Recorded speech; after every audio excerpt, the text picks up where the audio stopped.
Hi, everyone. It's Rajendra Roy. I'm the Celeste Bartos Chief Curator of Film at the Museum of Modern Art.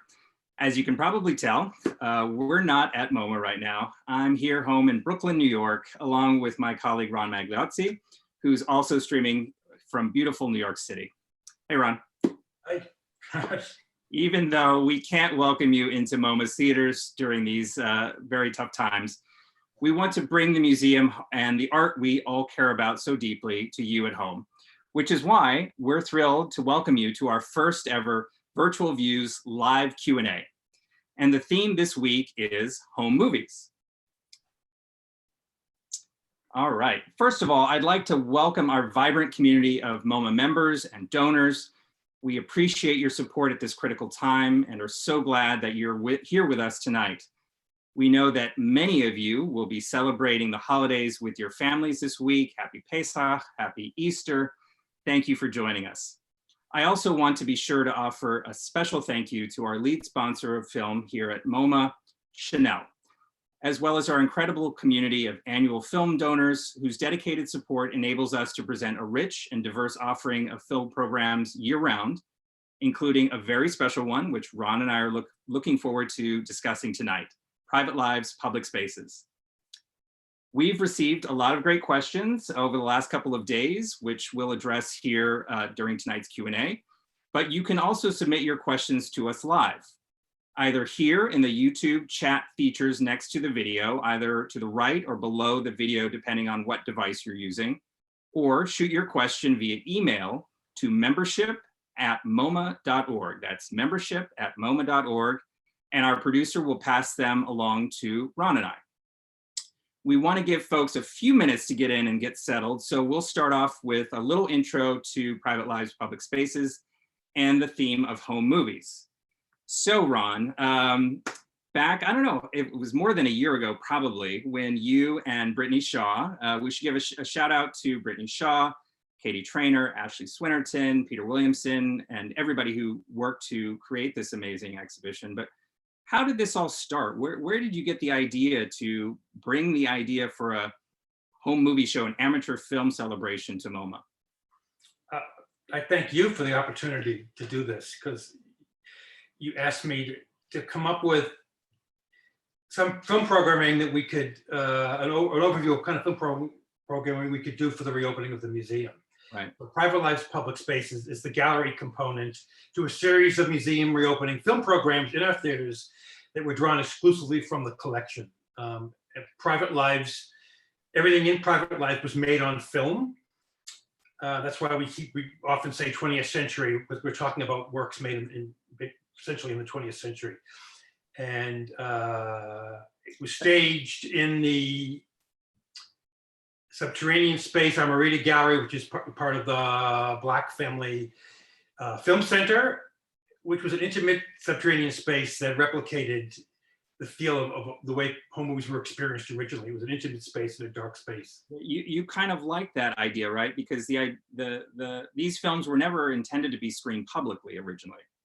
Exactly, and one of the subtexts, I repeatedly said staging outside the theater was important to me, because we had people having a theatrical experience of film in the theaters and a non-theatrical experience of film in the gallery. That's not the films in the gallery are a non-theatrical experience. In a theater, you're facing the screen, you're expected to behave a certain way. In a gallery, or you negotiate your relationship with the moving image you're watching. So it's as close as a cozy home space as you're going to get at MoMA at this point, right? We even put some carpeting down there for people if they want to sit on the floor. Yes, I was saying to my collaborators, home movies do not belong in theaters. They belong in galleries. They belong in intimate spaces. So we organized the show, and when we launched, there was real interest in how MoMA could really spread this message of what this body of film was. And what we really discovered, or you really pointed out to me and helped us all discover, was this was the largest body of motion picture in the country, really, in the world, but also the least studied. Maybe just talk a little bit about that and who historically has been interested in this body of work. Well, because there has been, since the earliest people, in the 20s, the amateur film movement 1925, was talking about the value of amateur film as a body, as a form of filmmaking, and as an alternative to commercial films. Right. In the 60s, Maya Deren and Jonas Mekas were very vocal about home movies being important, amateur film being important. Maya Deren said it was the poetry and beauty of places, events, and movement. In the mid 80s, which is when when video comes in, people started using video cameras instead of film cameras to make films. Right, mid 80s, there was a burst of research and scholarship about home movies. So there's 35 years of scholarship on home movies. There's 650 references. There are a number of important books. Probably give a shout out to Home Movie Day, the Home Movie Day movement, which our colleague Katie Trainer was a big part of. But can you talk a little bit about Home Movie Day? Yeah, Home Movie Day. One of the things that's been happening with home movies is kind of reuniting them, identifying them and reuniting them, saving them. People with, as Katie is fond of saying, people were throwing away their home movies. So the home movie movement grew. Katie and Andy Lempert started it, really, to help people identify films and to reunite them with families, so give people access to films. The reason people were not paying attention to them is because they were in formats they couldn't view. They had a reel of film, they didn't have a projector, and they basically gave up on the stuff. And so many home movies were orphaned. So yeah, in a way, this is really a celebration of orphan films as well, which there is also a large group of archivists. There's a risk in a way that this show could have only appealed to the archivists and the real film junkies, but it's actually managed to really strike a nerve with not only cinephiles, but also the public. And for me, that connection was really important, especially as we were reopening MoMA, because MoMA is many things. First and foremost, it's people, right? It's the artists who make up the community that not only makes the work, but celebrates the work in our galleries, but our audiences. And this was a way for us to celebrate those life stories that are best captured in a way through ourselves, through our own voice. That became a part of it, and it's been great to see that in the galleries. Yeah, I mean, we came to see it as the people's cinema, as we've been saying. A cinema that does not have an exhibition history the way other kinds of film do. That exhibition could be recovered, but it was not a history that home movies were made to be shared by intimate groups of family and friends. They were made for that intimacy. You sat close to the projector. They didn't have a long throw. There was most of a small gauge. 16 had a decent throw, but 8 had a much shorter throw. So it's one of the reasons they don't belong in theaters, because they really don't. Yeah, you can't project them that distance. So speaking of friends and family, we're getting a couple of messages from guests who have joined this. So I want to give a special shout out to Jack Waters and Peter Kramer, who are online. Hey, boys. I think we have a question coming from you in a bit. Also give a shout out to my husband, Mark, who's right there and who's also online, and other friends. But this is really a celebration of friends and family as well. So thank you all for joining us.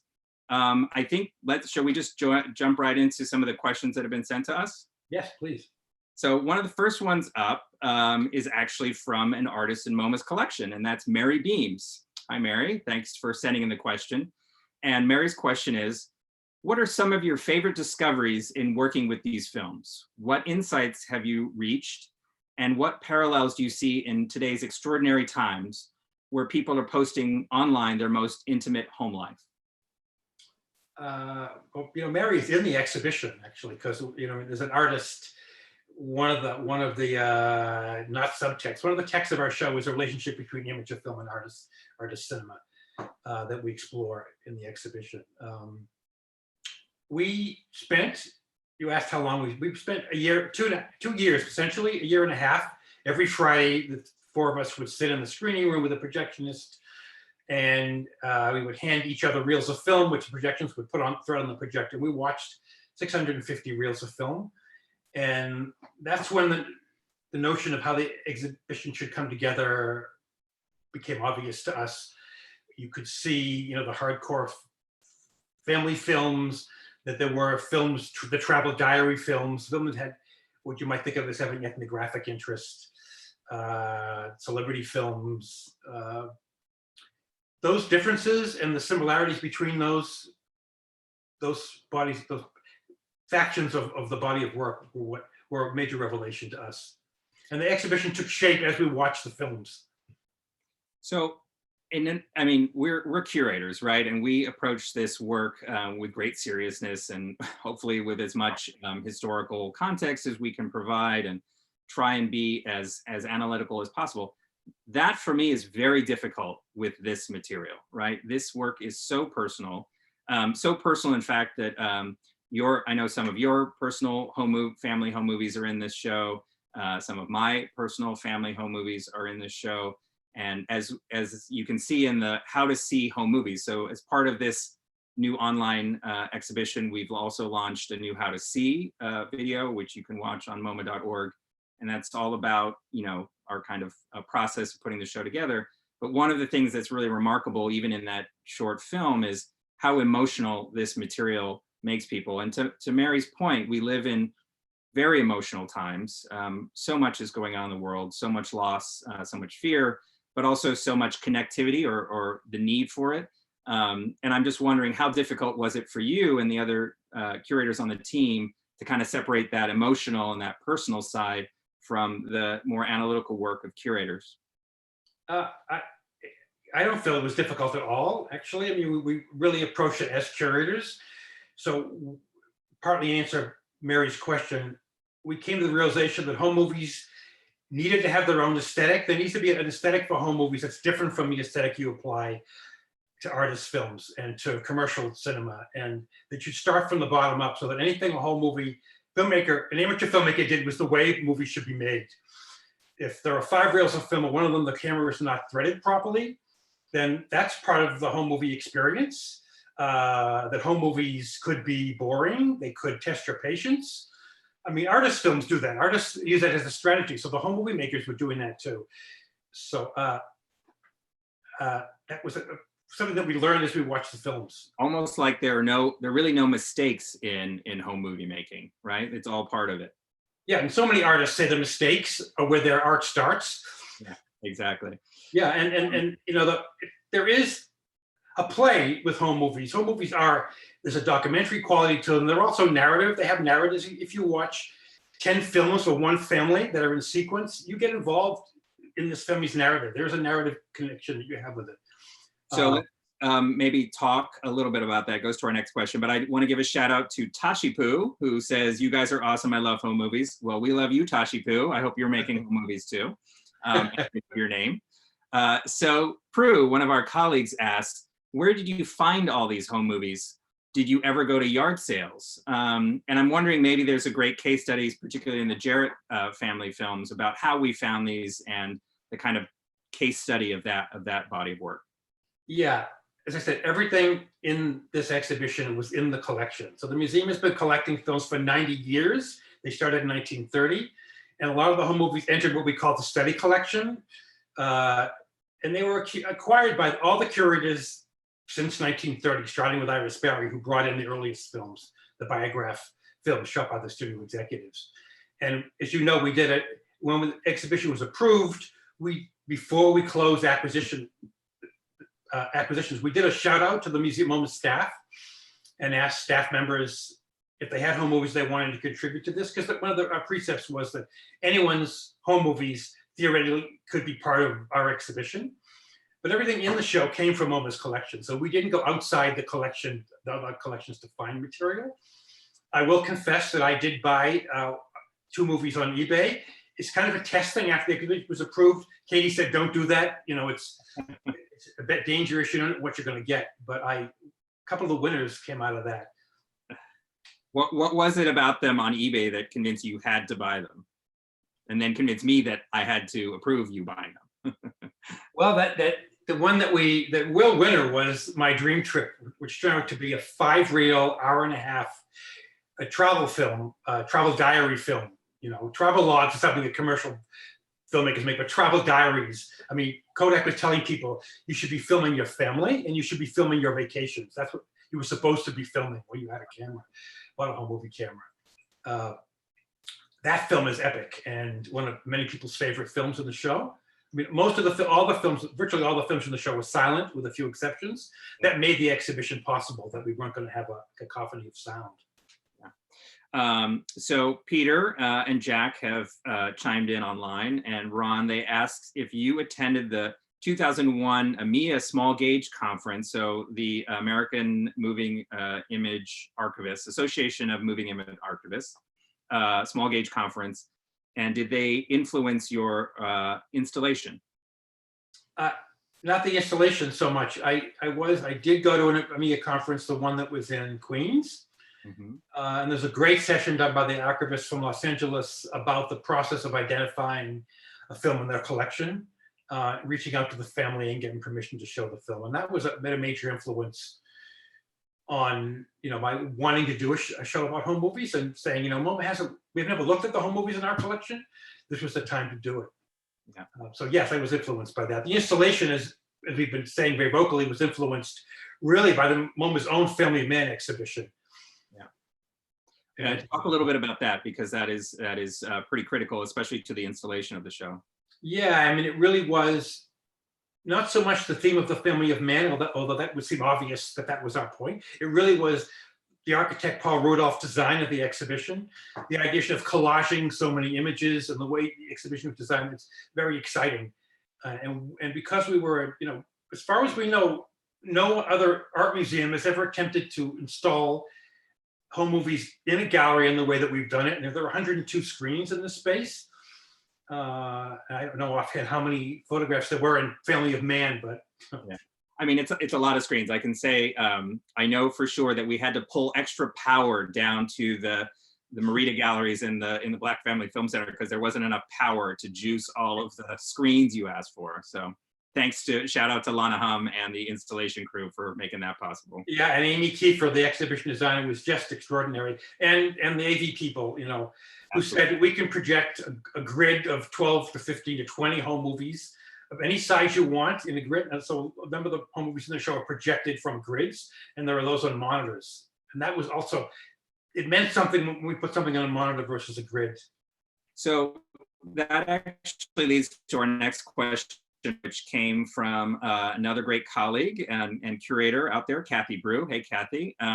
The question is, does the exhibition include home videos, or is it only film? And that's in a way a straightforward question to answer, but also it relates to the display, because we're not actually showing any film on film in the galleries, and what people can experience online are also digitized versions of these films. Talk a little bit about why you decided to only focus on work that was made on film, home movies that were made on film, and the decision to display them both in the galleries and online digitally. Yeah, I mean, digital media allows us to do the exhibition in this way, to put so many works on screen. One of the reasons we just focused on films made, there were home movies made on film, was because that body of work needed rescuing, needed preservation and restoration. And also because if we'd included video, it would have expanded the scope of the exhibition significantly. And in fact, we actually have more home movies on film than we do on video. So in a way, it was an easy choice to do that. Yeah. It's the only exhibition, I have to say, where as a curator, I physically touched every reel of film, which was exciting because I like stuff, the analog nature of it, passing the reels to the projectionist back and forth. Yeah. Well, that actually leads to a whole group of questioning that has come in to this chat. This question comes from Mark Slobin, who's been a MoMA member for over 20 years. Thank you, Mr. Slobin, for your support of MoMA. His question is, do you think MoMA, home movies rather, will totally disappear when families stop transferring digital files as they become obsolete? Which also leads to other questions we've had about this whole idea of contemporary, so not only kind of the post-film era of home movie making, but up into the current era of the ubiquitous nature of having one of these and shooting every single moment. What are the risks with shooting everything digitally now, and the ability to do a show like this in the future? It's, again, home movies are not commercial film and not artist films. There are caretakers of artist films and commercial films, museums among them, but the family is the caretaker of their home movies. And what happens over time is that people, forget them. And so it's really on the families. There's a reason we're doing what we're doing now, is to alert people to the fact that you need to take care of your own home movies. If you need help with that, you should go to the Center for Home Movies or to archives and museums around the country. There's a massive body of this material to be saved. So no one institution can do it. It needs to be shared by a large number of people. And home movies on film, home movies shot on video and video cassette tapes, and home movies shot digitally are very different. They have different preservation needs, and that's why you do need an archivist. But the families need to take care of them, themselves, basically take responsibility for their own work. Yeah, and the first step in that, as Katie, as you said, always says, and this is the mantra, don't throw it away, right? Like if you find it, if this inspires you to go into your attic or basement or closets and look for those old home movies, whether they are on film or videotape or on a drive, don't throw them away. And then maybe reach out to a resource like the Center for Home Movies. And that's something you can Google, and they have resources available to anybody in the public on how to preserve yourself without the help of a professional archivist necessarily working on your project, but how to transfer that material. And that's also something you can see. There's a home movie day that happens every year around the world, and we have some images from when we did that back a few months ago at MoMA in the How to See video. And that's, again, ways of learning how to preserve this material. Next question is from Leslie Jameson, and this is a little bit more about the beauty in the film, in the films. One of the things I love most about the exhibition is how it testifies, frame by frame, to the beauty and significance that dwell in ordinary films made by ordinary families. But the same infinitude that makes this democratic, personal, unregulated archive so moving also makes it unwieldy and unbounded. How did you choose what to include and what to leave out? Again, everything in the exhibition is from the museum collection. And I've been saying this exhibition could have been done from any collection, theoretically, of films that existed. So we watched 650 so reels of film and didn't edit anything. We either put complete reels of film of home movie makers into the collection, or we didn't show them if there were reels that were not that interesting. And I had a thing about children diving and children swimming. We watched so many films of children swimming, that it became a joke that when one came on that I would leave the room. Yeah, we could talk a little bit about what the team came up with, is that we should have home movie bingo. And every time, I guess swimming was probably one of them. A birthday cake was probably one of them. What was American flags were probably another.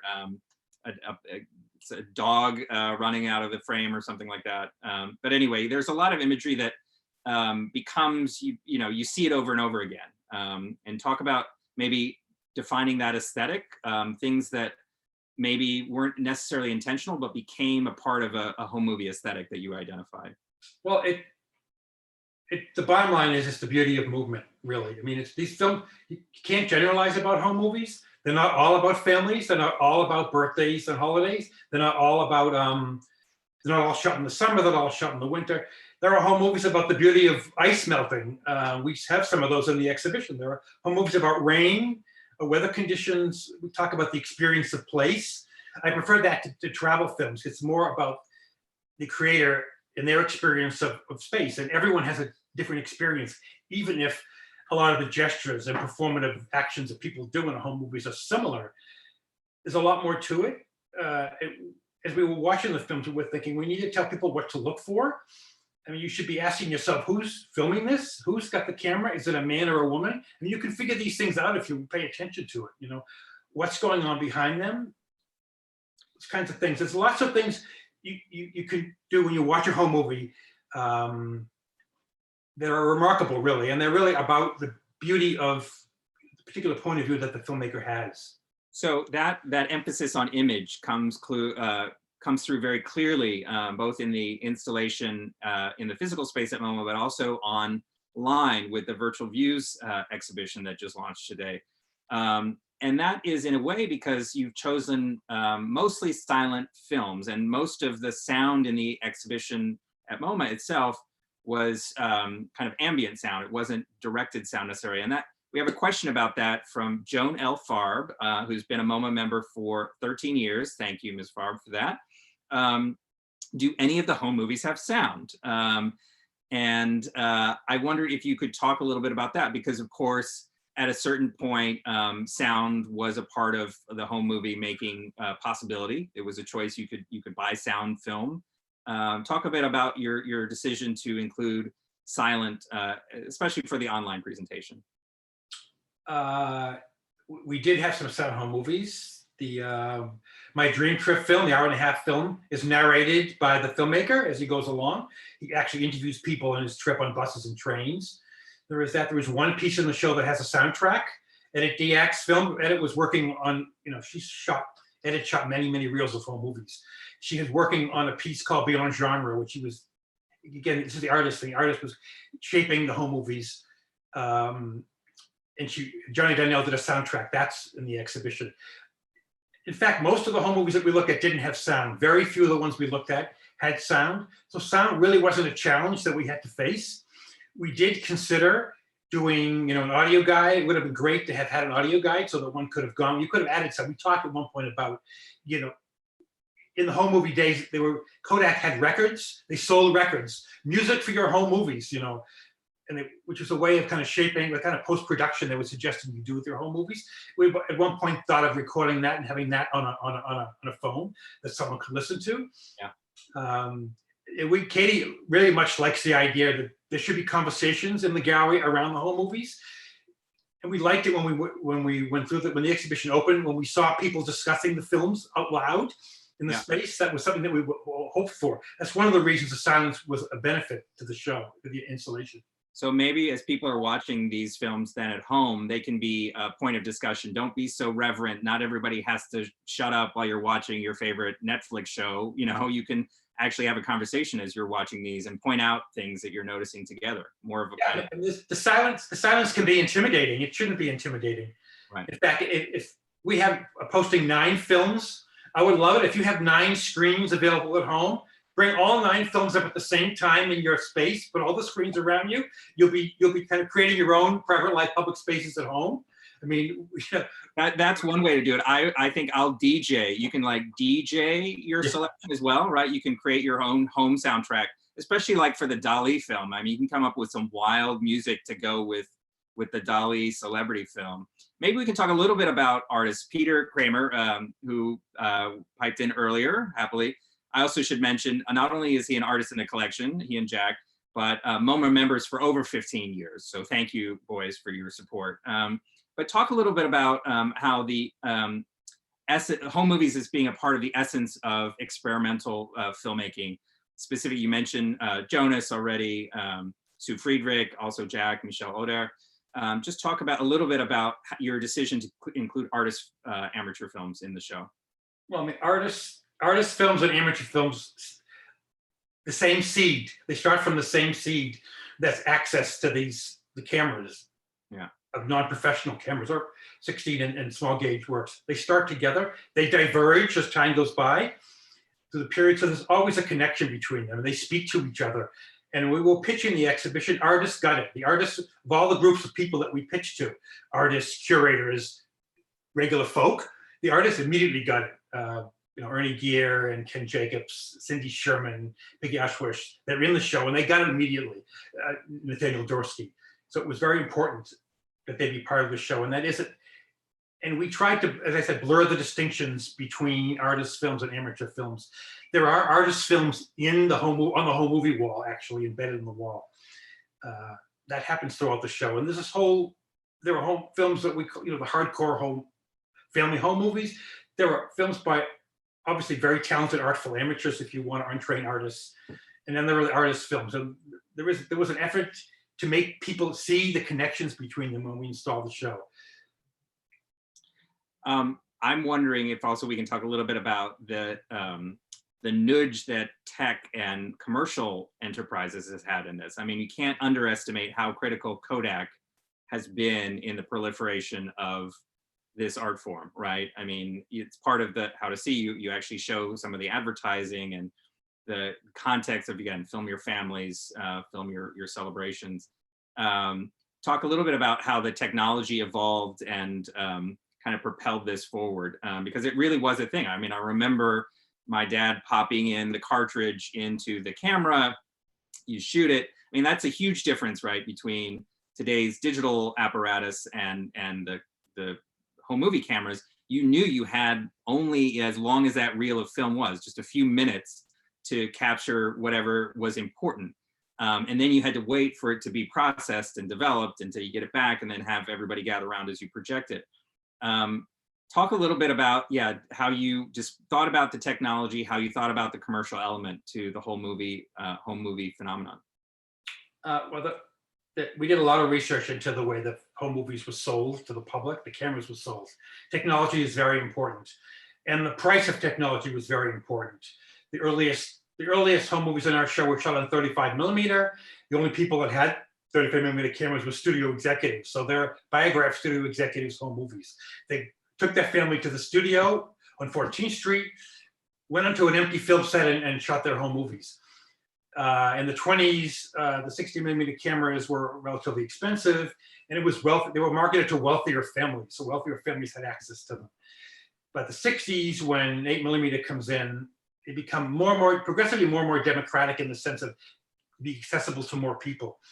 But again, don't generalize. There were wealthy African-American families who had 16 cameras in the 20s and 30s and made very impressive home movies. I think that's, I mean, I just want to jump in there because I think that's a really important thing, certainly for me, is that certainly as things got more democratic, even though wealthier families of all backgrounds had access at an early point, as it became more democratic, you had more lives captured on film than any commercial enterprise, any studio, any actual for-profit producer would have ever thought to capture, right? So you have the lives of African-American families and Asian families and mixed families like mine, that those are the only movies about those families in some cases from those eras. Yeah, that was the thing that made the screening so exciting for us, reel after reel of film. That, I've been saying this, we said this repeatedly, if you're looking, there's a lot of talk about looking for diversity and difference. We need to stop looking at Hollywood films for that because it came too little and too late. You're exactly right. The people's cinema is where you find it, where you find gender difference. So you find that men, women, and children had access to cameras. So the range of people who had access to cameras was extraordinary. And in fact, the home movies were marketed to women originally. Women were the people that were supposed to make the home movies. The women kept the family archive. So it was women that were making the films. It's women who are pictured in early ads. It's only by the 50s and 60s where it's the men.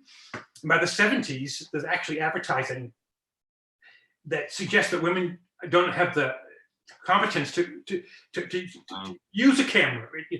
These ads appear in Playboy, actually, in fact. Yeah. We were outraged and baffled by them because we'd seen the arc of, they were being disaccessible. So, yeah. And like that's a dissertation for somebody on how the marketing of home movie making had that flip, almost seemed timed to women's lib, right? That would have flipped on its head somehow. Yeah, and the other thing about that is most of the scholars in the mid 80s who were interested were women. I mean, it's female. It's Patricia Zimmerman, Patricia Ahrens, Michelle Citron. It was women who were the most vocal about that, and Maya Deren as well, who did some of the earliest books on home movies. Yeah. So moving on to another question. This one comes from our colleague Damien. When do you think the divide between cinema and home movies begins? So many early movies, like the first Lumiere brothers movies, were somewhere in between cinema and home movies and self-promotion. Talk a little bit about that. The idea that this film is still a relatively new art form, right? It's 120 years now, just a little bit more. And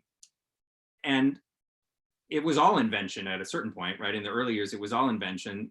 So where does the amateur movement and the professional movement kind of divide, or does it at all, really? It's divided, essentially divided by exhibition. It's the fact that the home movie exhibition was a private experience and other forms of exhibition were not that way, but they run parallel. Home movies, amateur films, home movies, artist films, and commercial film really start at the same time. I like to say that between 1896 and 1903, every genre had been made this first few years. So by the time you get to the 20s, they're all there. It's all there. They're all there at the same time. That's what's remarkable, and that's where there's so much more work that can be done. When we have managed to collect enough home movies, again, we don't know how many, we don't have access to all the home movies that were made. We'll never have access to all the home movies that were made, but there's still time to continue gathering them and to look at them and then to begin to go beyond what our exhibition does, really. As you said, there's so many ways to approach the study of this people's cinema that's remarkable. I mean, the generations, there's a rich future for this, for home movies. Yeah. So we have now a bit more of an existential question, and that comes from our colleague, Natasha. Where do you think the human desire to document our lives comes from? Is it instinctual, learned, narcissistic, all of those things? Any insights you have from organizing this show on those topics? Where does it all come from? Yeah, we've got a lot about that. Home movies it came to look at them as souvenirs. People collect souvenirs of their lives. And we actually, there were some texts that we were reading the home movie texts written in the 80s, but there's a book by the poet theorist Susan Stewart called On Longing. And she talks about souvenirs and collections. And that really connected us. It really shaped how we looked at the films, that all home movies are souvenirs. Souvenirs have meaning to the people who create them. Souvenirs could be a crushed flower, a corsage from a prom. Once the person who's made them is passed, they lose meaning. I mean, there's a narrative and a story connected to souvenirs, to the home movies, that exists for the people who made them. Once they're gone, they're a mystery to us. You know, those of us that survive to look at them, what that story is not clear to us. It allows us to invent our own stories. As souvenirs, they lose meaning. But when you bring them together and they become a collection, which is what one of the thesis of the exhibition, that brought together these souvenirs as a collection, they have more meaning. And that's, I think the answer to Natasha's question is that they are personal souvenirs. There's narcissism involved in them, of course, but nothing compared to reality TV. So, I mean, yeah. The thing about home movies Instagram. we looked at is these were home movies that were not made to be, they weren't streamed immediately, they weren't distributed. That's the difference between home movies made on film and video and digital. Stuff shot digitally immediately leaves its source. Most people tweet it out or send it out immediately. It's meant to be shared. So it's made differently for that reason. So actually, we just got a question online from Robert Pirosh. Thank you for asking, Robert. And it actually gets to the heart of that question about authorship and ownership of the idea of the sentiment of the meaning, the early souvenir meaning, and then what happens afterwards. And his question is, were you able to have any discussion with the family members included in the home movies? And I know that was the case. Maybe you could talk a little bit about one or two of those cases. Yeah, I mean, as I said earlier, one of the things that home movie activists do is try to reunite films with families. You asked about the Jarrett's films earlier, the African-American filming from Pittsburgh. Dave Jarrett was a fireman. We looked at the films, we didn't know who he was, but it became evident this guy's a fireman. We contacted the Pittsburgh Fire Department and said, do you have a Dave Jarrett who was a fireman? And we were able to connect with the family and return the films to the family. Of course, my home movies are in the show, your home movies are in the show. We had conversations about that. So when we knew where the films had come from, when we knew the provenance, so we could contact the people, we did have conversations about them. One of the highlights for us was the day we were looking at unidentified reel of film, and all of a sudden, was a film from the 20s, black and white, wealthy family, someplace in the Midwest, it looked like, based on the automobiles. And suddenly, Stover's Bungalow Chocolates came on screen. And I said, could this be Russell Stover, the candy family? Grabbed my phone. That's the beauty of researching with digital phone. Did a Wikipedia search. I got Russell and Clara Stover's photographs, held them up to the screen. Yeah, we have the Stover family home movies. You just got insight into the MoMA research process. Yeah, they were small business owners, basically. This was a record of the first stores, this activities. And this is a wealthy, relatively important commercial family in American culture whose home movies ended up being orphaned and ended up in our collection in a way that we don't know how they got to us. They were gifted by some collector. So that's the other way. When I talked about having guides, and we at one point talked about, and we did actually record a few commentaries with the home movies. That's something that home movie archivists do, is when they have a family record conversations with them. The Southside Home Movies Project in Chicago does that very aggressively, contacts families and talks about the home movies with the family, records conversations with them. Maybe we could just talk quickly a little bit about some of the more historically famous or infamous films. When we were talking through my dad's films, I mean, my dad was a political junkie at a certain point in his life, less so later on maybe, but he was a huge Teddy Kennedy advocate back in 79 and 80. And I remember campaigning for Ted Kennedy. And he actually had, as part of his home movies that we donated to MoMA, footage of Ted Kennedy. It's not campaigning. It's not, thankfully, the Zapruder film, but the Kennedy family certainly has been well documented and has historically important home movie footage as part of their history. Talk a little bit about some of the historical films you included. Well, the beauty of your dad's film is that this was a regular person's view of Ted Kennedy and his wife, actually, Joan, on stage. And your dad used sound for some of the reels. So there's a moment where there's a bill, they go, Ted, Ted, Ted, Ted, Ted, Ted, Ted, here's Ted. That was one of our favorite sound moments in the film. Celebrity home movies, I mean, those are the home movies that people are familiar with. Films with politicians and sports figures and actors and stuff. But I wanted to get that out of the way right away. So when you enter Private Life Space, one of the first groups of films you see after the MoMA home movies are celebrity home movies. I said, let's give the public what they want right at the beginning, get the celebrities out of the way, and then we can get to the other film. But we did, your dad's Kennedy film is downstairs, because I said we blurred the distinction. But yeah, I mean, we're all familiar with, we connect with celebrity films because we know something about the personal histories. Again, they're souvenirs of celebrities, but they're celebrities who have a history, a story that we know. When we don't know the films, they're mysteries. So home movies are, as I said, documentaries. They're all, a lot of them are mysteries. There's a lot of forensics that go on. The forensics is such an enjoyable part of being an archivist, is doing the forensics, looking at license plates or to try to identify where you are, or any kind of signage you can find at all. So we spent, And I just put out there, I mean, the forensic work is never really done. So as you're watching these at home and you recognize somebody or a location, you're like, I was there. I can tell you who that person was. Please, please, please get back to us. Because we learn something, from the most mysterious sources sometimes. And that would be a great offshoot of this online enterprise. Just as a side note, we also put the celebrity home movies up front in virtual views as well. So you get what you want up front, and then hopefully you spend time with the stuff you're less familiar with as you go through the 9 films available to screen online.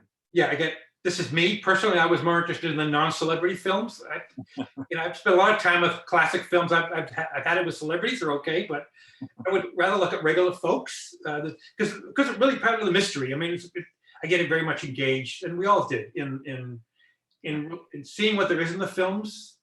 What again, difference and diversity. What was interesting to the people who shot them. Yeah. Well, look. I really hope that people enjoy their time with these films as much as we have in both organizing the exhibition, getting to know the work as we install it, and then sharing it with the public in the galleries, and now online with the world. But just in closing, maybe you could talk a little bit about, Ron, what you think the future of home movies is. I mean, you know, beyond just maybe even the technical implications, but what you think personal movie storytelling will be. We're all stuck at home now, so everyone who thinks there might be a home movie in their house needs to go look for it now. Go to your basement, go to your closets. If you had families, if you're a 20th century family, there should be some home movie film somewhere in your house. I hope that what we're doing now in our exhibition calls attention to a new generation of scholars and curators and audiences to this material. That we continue to reunite home movies with the individuals and families that made the films, which is something that the Center for Home Movie does. That we continue to reunite home movies with marginalized communities, which has been ongoing, which is a really important aspect of another way that home movies are approached. I mean, the Smithsonian National Museum went back for American art is active that way. The Japanese American National Museum, Northeast Historic Center, there's a number of the LGBT community has been collecting home movies because as a record for marginalized communities. And finally, to reunite home movies with a little sentimentally, with the family of man, essentially. These home movies belong to all of us. I mean, we came to think of the home movies we were watching as ours. When you watch Father and Kid on the virtual views, the little girl talking to me, we felt like she was our sister. Genuinely, we felt engaged with these people as people that we knew, recognized. We used to say, you know, home movies, copyright, family of man.